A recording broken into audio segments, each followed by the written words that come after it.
Nous allons méditer ensemble la parole de Dieu. Après, nous aurons un bon moment de prière. Donc, je vous ai conseillé de lire le livre de Néhémie pendant cette période. Donc, commencez à découvrir, redécouvrir les chapitres de ce livre. Il y a bien des choses à y découvrir, à repasser dans nos cœurs, de merveilleuses promesses, une attitude formidable de la part de Néhémie. On verra tout ça ensemble à partir du mois de janvier. Et ce soir, je voudrais vous parler du Dieu consolateur. Amen. On va faire une lecture dans la deuxième lettre de Paul aux Corinthiens, au chapitre 1, à compter du verset 3 jusqu'au verset 11. 2 Corinthiens 1, verset 3 à 11. Et on va garder nos Bibles ouvertes. On va un petit peu décortiquer ce passage et voir quels sont les objectifs de Dieu alors que nous passons par l'épreuve. Qu'est-ce que Dieu attend de nous finalement ? Est-ce que c'est gratuit que nous passions par l'épreuve ou est-ce qu'il y a un dessein bienveillant à travers les circonstances parfois douloureuses que nous sommes amenés à passer les uns et les autres ? Eh bien, on va le découvrir ensemble à travers l'Écriture. Donc, nous lisons dans 2 Corinthiens 1, verset 3, « Béni soit Dieu, le Père de notre Seigneur Jésus-Christ, le Père des miséricordes et le Dieu de toute consolation, qui nous console dans toutes nos afflictions, afin que, par la consolation dont nous sommes l'objet de la part de Dieu, nous puissions consoler ceux qui se trouvent dans quelque affliction. Car de même que les souffrances de Christ abondent en nous, de même notre consolation abonde par Christ. Si nous sommes affligés, c'est pour votre consolation et pour votre salut. Si nous sommes consolés, c'est pour votre consolation qui se réalise par la puissance à supporter les mêmes souffrances que nous endurons. Et notre espérance à votre égard est ferme parce que nous savons que si vous avez part aux souffrances, vous avez part aussi à la consolation. Nous ne voulons pas en effet vous laisser ignorer, frères, au sujet de la tribulation qui nous est survenue en Asie, que nous avons été excessivement accablés, au-delà de nos forces, de telle sorte que nous désespérions même de conserver la vie, et nous regardions comme certains notre arrêt de mort, afin de ne pas placer notre confiance en nous-mêmes, mais de la placer en Dieu qui ressuscite les morts.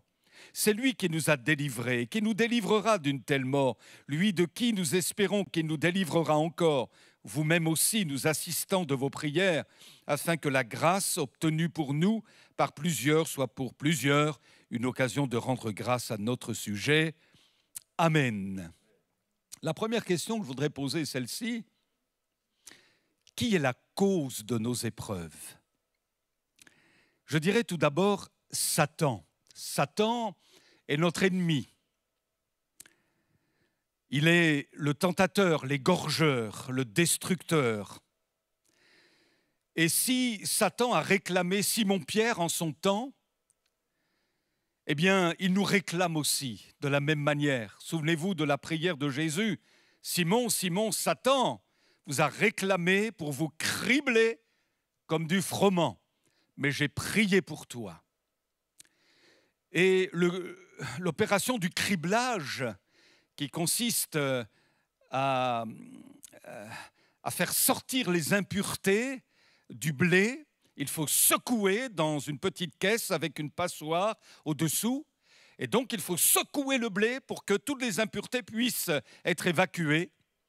Eh bien, lorsque Jésus dit que Satan vous a réclamé pour vous cribler comme du froment, ça veut bien dire ce que ça veut dire.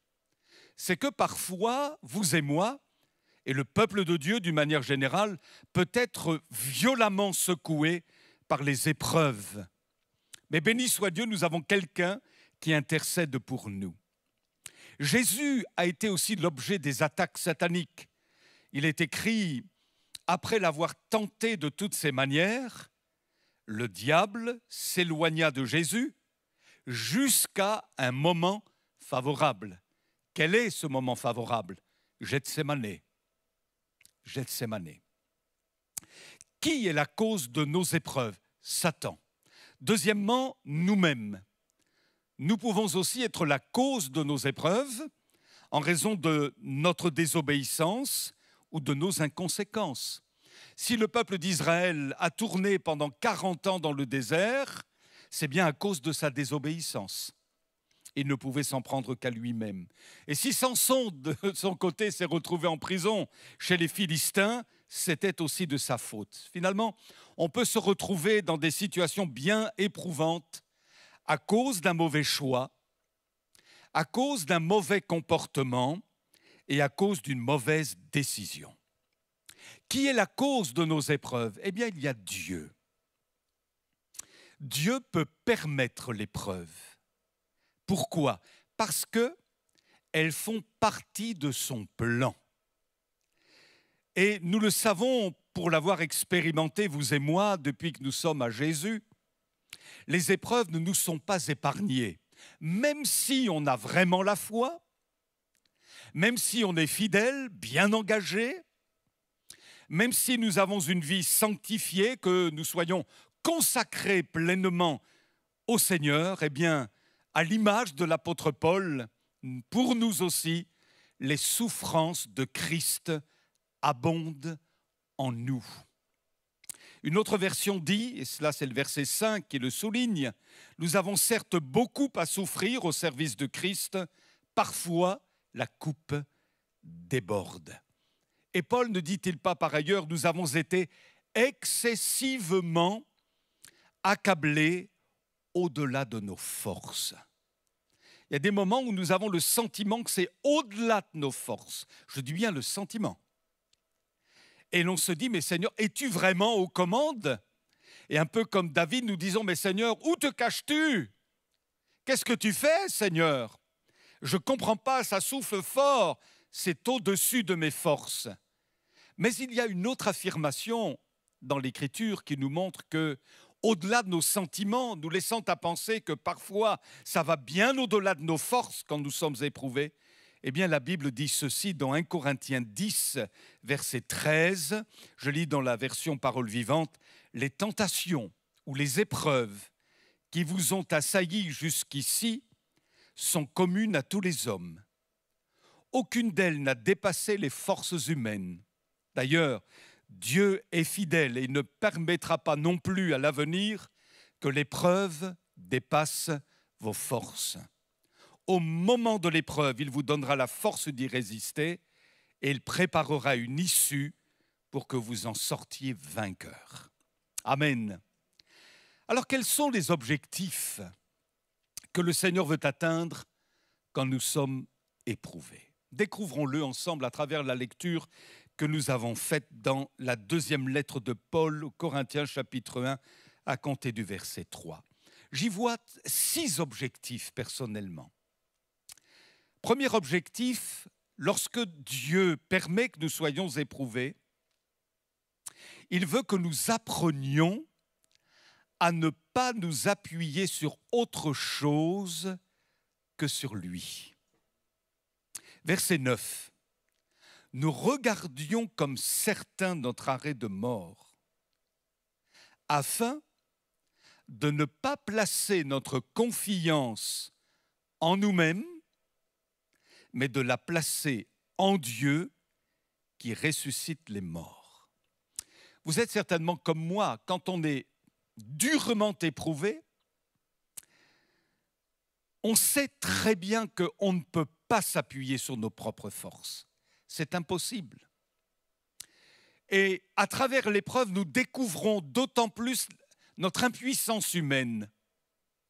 Et notre impuissance humaine, au moment de l'épreuve, va se jeter à corps perdu dans la toute-puissance de Dieu.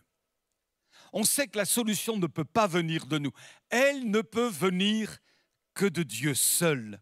Souvenez-vous de Josaphat, on en a parlé dernièrement, qui, alors qu'il se voit cerné par une multitude d'ennemis, déclare dans une prière absolument extraordinaire, « Nous sommes sans force devant cette multitude, mais nos yeux sont sur toi. » Quelqu'un a dit, « La fin de l'homme est le commencement de Dieu. » la fin de l'homme et le commencement de Dieu.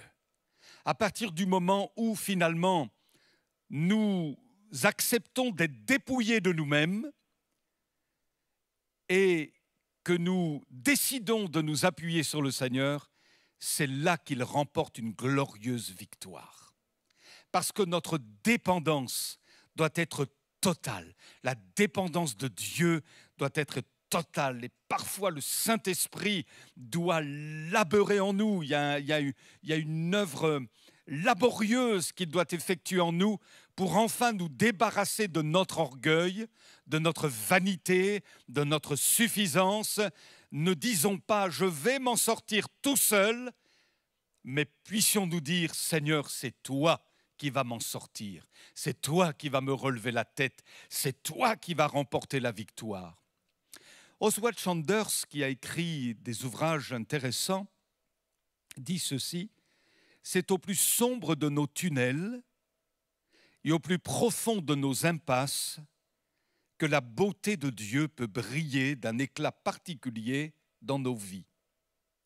La faiblesse humaine fournit la meilleure toile de fond au déploiement de la puissance divine.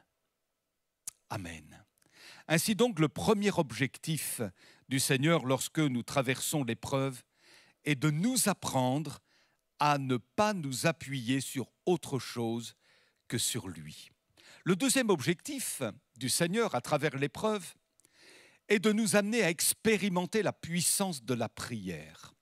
Au verset 11, il dit ceci, l'apôtre: « Vous nous assistiez vous-même de vos prières. » Et pour l'apôtre Paul, il sait très bien qu'il avait besoin de la prière de ses frères et de ses sœurs, parce qu'il estimait que ces prières-là, faites au nom de Jésus, ne pouvaient qu'être efficaces.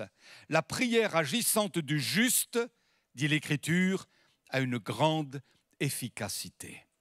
Vous nous avez assisté de vos prières. Aux Éphésiens, d'ailleurs, Paul dira « Faites en tout temps par l'Esprit toutes sortes de prières et de supplications. Veillez à cela avec une entière persévérance et priez pour tous les saints.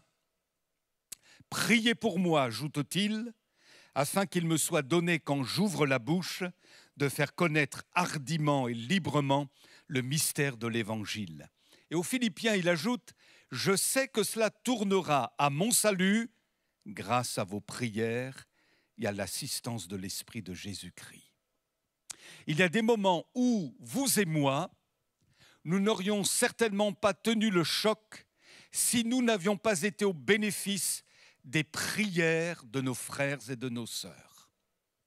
Et quand bien même on aurait été oublié dans la prière, Jésus ne nous oubliera jamais. Et voyez-vous, j'aime à le dire et je l'ai déjà évoqué, lorsque vous priez en langue, non seulement vous adorez le Seigneur, vous dites des choses extraordinaires que seul Dieu peut comprendre, qui sont des choses qui ne peuvent que décrire la gloire de Dieu. Mais nous savons que l'Esprit intercède en nous par des soupirs inexprimables. Et cette expression est en lien avec la glossolalie, c'est-à-dire le parler en langue. Et lorsque nous parlons en langue, non seulement nous pouvons adorer si c'est le souhait de l'Esprit, mais nous pouvons aussi intercéder si c'est le souhait de l'Esprit. Et alors nous intercédons peut-être, alors que nous parlons en langue, pour quelqu'un qui est en difficulté au Sahara, à Sydney, au Groenland, dans quelques pays, quels qu'ils soient, parce que l'Esprit de Dieu inspire une prière. Et béni soit Dieu, on est loin de s'imaginer le bien que nous avons fait, non seulement à nous-mêmes à travers le parler en langue, mais aussi pour des bien-aimés. Et nous avons prié pour eux sans le savoir. C'est absolument extraordinaire. Ça relève du miracle, c'est le mystère. Alléluia. Mais combien la Pentecôte est importante et combien c'est bon, frères et sœurs, de prier en langue lorsque vous priez. Pas seulement que de prier en langue, il faut prier avec sa langue maternelle, mais c'est une bénédiction de parler en langue, comme je vous le dis. Nous adorons le Seigneur et en même temps nous prions pour des sujets que nous ne connaissons même pas, qui nous échappent, mais combien l'Esprit est précis. Et alors là, il peut venir en aide à des personnes qui sont dans un grand besoin. Béni soit Dieu. L'assistance des prières, béni soit le Seigneur. Le troisième objectif, à travers l'épreuve, l'objectif de Dieu, c'est de nous pousser à exercer la foi. Au verset 10, il est dit, c'est lui, Dieu, lui, qui nous a délivrés et qui nous délivrera d'une telle mort, lui de qui nous espérons qu'il nous délivrera encore. Si nous ne passions pas par quelques épreuves, vous et moi, peut-être que nous ne sortirions pas de nos zones de confort. Et à travers les épreuves, il faut reconnaître que c'est là que nous avons dû exercer plus que jamais notre foi. Et ça, c'est important. On a été comme poussés à crier à Dieu, poussés à compter sur ses promesses et à mettre notre foi en action. L'homme de Dieu dit dans le psaume 27, « Si je n'étais pas sûr de voir la bonté de l'Éternel sur la terre des vivants. » Et il s'exhorte, il dit, « Espère en l'Éternel, fortifie-toi, que ton cœur s'affermisse, espère en l'Éternel. » Il est éprouvé, voyez, puis il exhorte son âme, il fait comme un acte de foi, il exerce sa foi. Il dit qu'il sait qu'il verra la bonté de l'Éternel se manifester à son égard. Et puis dans le psaume 20, il dit « Je sais déjà ». Donc on pourrait même traduire « Je sais par avance, je sais déjà ». Que l'Éternel sauve son oint. Il exerce sa foi alors qu'il est éprouvé. Il l'exaucera des cieux de sa sainte demeure par le secours puissant de sa droite. Ceux-ci s'appuient sur leurs chars, ceux-là sur leurs chevaux. Eh bien nous invoquons le nom de l'Éternel notre Dieu. Eux, ils plient, ils tombent, mais nous tenons ferme et restons debout. Amen. Quatrième objectif de Dieu alors que nous sommes éprouvés, c'est de susciter des actions de grâce, de la reconnaissance après notre délivrance. Au verset 11 de notre lecture, nous lisons « Afin que la grâce obtenue pour nous, par plusieurs, soit pour plusieurs une occasion de rendre grâce à notre sujet. » La Bible du Semeur rend le verset ainsi « La grâce qu'il nous accorde en réponse aux prières de beaucoup sera aussi pour beaucoup une occasion de remercier Dieu à notre sujet. » C'est bon de pouvoir le louer après avoir été durement éprouvé et après avoir été délivré. C'est bon de pouvoir le louer. Comme dit David, je le louerai dans la grande assemblée. Alléluia. C'est bon de pouvoir dire merci Seigneur. Et je vous encourage, bien-aimés, peut-être, je sais que c'est un problème pour certains, mais je vous encourage à élever votre voix au moment de nos cultes d'adoration. Vous allez me dire, mais moi, je n'ai pas beaucoup de voix, frère. Ce n'est pas grave. Dieu vous entend. Dieu vous entend. Et votre voisin vous entend, votre voisine, votre frère, votre sœur vous entend. C'est bon de louer Dieu. Alléluia, c'est bon de louer Dieu. De l'adorer, de lui dire merci. On est tous capables de dire merci. Vous vous souvenez de cette petite anecdote que je vous avais racontée il y a déjà quelque temps? C'est une maman qui donne un cadeau à ses 3 enfants. Le premier lui dit « Merci maman ». Le deuxième lui dit « Merci maman ». Et le troisième ne dit rien. Alors la maman, étonnée, lui dit « Mais comment ça se fait que tu ne me dises rien? Tu ne me remercies pas comme les 2 autres ?» « Si, maman, mais je l'ai fait dans mon cœur. » Vous voyez la nuance? On peut le dire, je peux le dire, je l'ai fait dans mon cœur, mais ça ne suffit pas. Finalement, on sent bien, je m'adresse au mari. Si vous ne dites jamais à votre épouse « je t'aime », et que votre épouse le réclame et que vous lui répondiez « je le dis dans mon cœur », qu'est-ce que vous en pensez? Ça ne sera pas suffisant. Je m'exhorte moi-même là, hein. Je m'exhorte moi-même devant ma femme, hein. Voilà, j'ai des progrès à faire dans ce domaine-là. Mais vous comprenez qu'il faut exprimer de vive voix. Et c'est une manière de prendre une position spirituelle. Amen. Alors, peu importe si on ne vous entend pas dans l'église, ce n'est pas grave. Il faut que Jésus vous entende. Merci Seigneur. Amen, alléluia.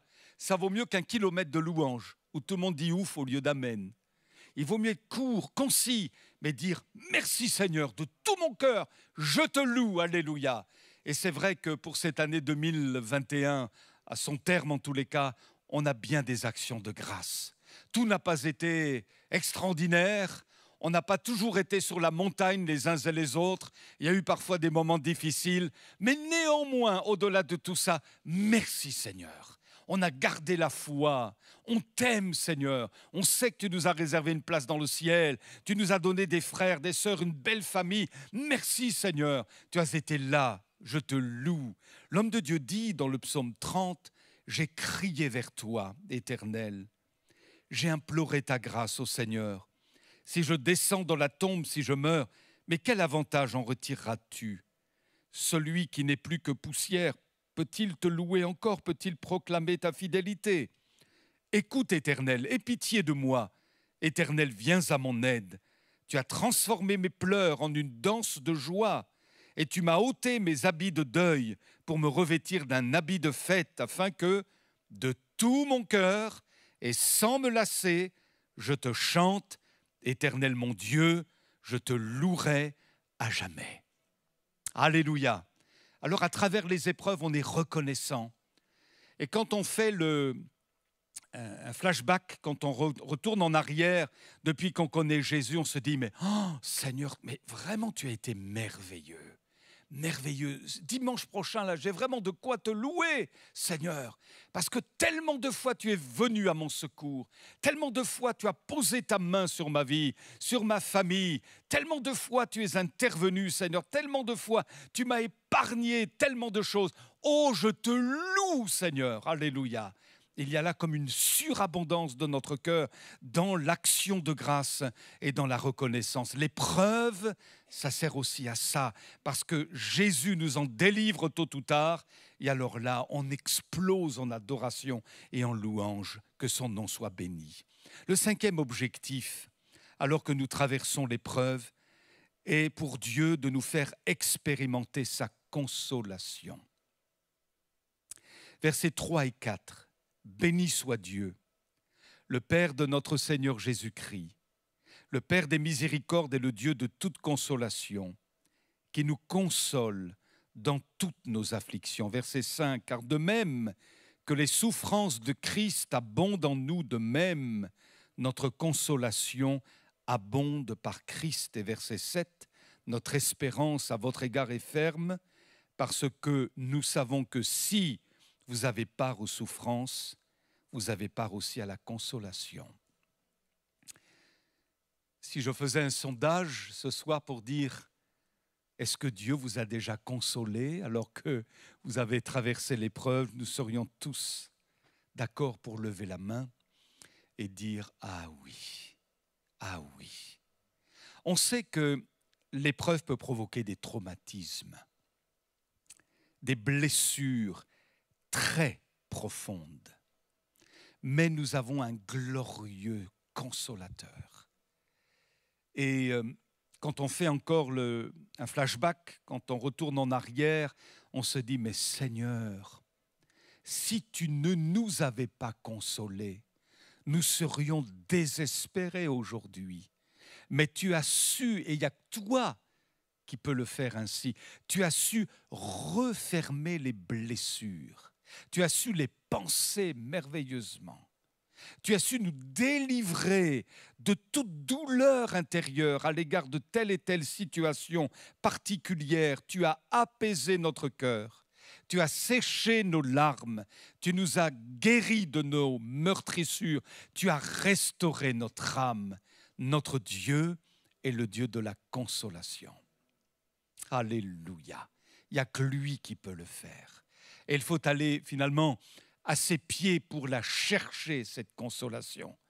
Et il ne manquera pas de la donner parce qu'il est le Dieu consolateur. Et je conclus avec ce 6e objectif de Dieu quand nous passons l'épreuve.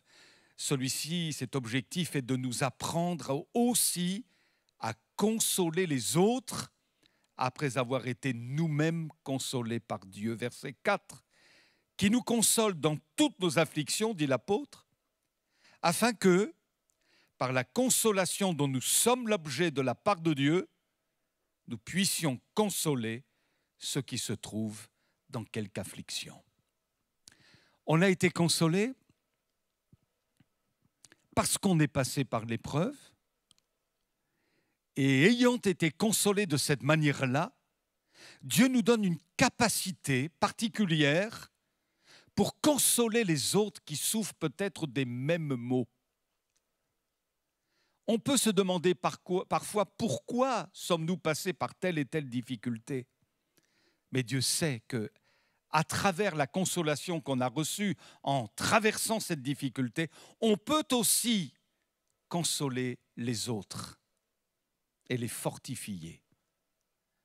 Et nous sommes appelés à exercer en quelque sorte ce ministère, c'est-à-dire ce service de la consolation. Alléluia. Et ça, c'est une grâce absolument extraordinaire. Que Dieu nous donne d'être ainsi entre ses mains des agents de consolation. Amen. Ainsi donc, les objectifs de Dieu, alors que nous traversons l'épreuve, sont au nombre de 6 ici, me semble-t-il, dans la lecture que nous avons faite. D'abord, le premier objectif est de nous apprendre à ne pas nous appuyer sur autre chose que sur Dieu. Le deuxième objectif est de nous amener à expérimenter la puissance de la prière, non seulement pour nous-mêmes, mais aussi à travers les autres. Troisièmement, l'objectif de Dieu est de nous pousser à exercer notre foi. Quatrièmement, de susciter des actions de grâce, de la reconnaissance, notamment après notre délivrance. Cinquièmement, de nous faire expérimenter sa consolation. Et sixièmement, de nous apprendre à consoler les autres après avoir été nous-mêmes consolés par Dieu. Alors, on peut dire merci Seigneur, parce que ce n'est pas gratuit, comme je l'ai dit tout à l'heure. Si nous passons par des épreuves, ce n'est pas parce que Dieu aime humilier les fils des hommes, mais c'est parce qu'il y a des objectifs qui correspondent à son plan pour chacun de nous. Et à travers les diverses épreuves par lesquelles nous sommes passés, vous et moi, nous avons appris de Dieu tellement de choses et finalement, nous avons mûri, nous avons grandi pour parvenir à la stature parfaite de Jésus-Christ. Ça fait partie de la marche avec Jésus. Heureusement, il n'y a pas que des épreuves pour apprendre, alléluia, mais ça fait partie de son plan. Et si nous voulons vraiment grandir en Jésus-Christ, eh bien, il y aura des épreuves dans notre vie que Dieu permettra, mais que notre seul but ne soit pas celui d'en sortir, de sortir de ces épreuves, mais surtout d'apprendre à travers ces épreuves ce que Dieu veut que nous apprenions. Alors que le Seigneur nous soit en aide, vous soit en aide, frères et sœurs, vous qui peut-être êtes bien éprouvés en ce moment, que le Seigneur vous soit en aide, qu'il vous fortifie, et puis ça nous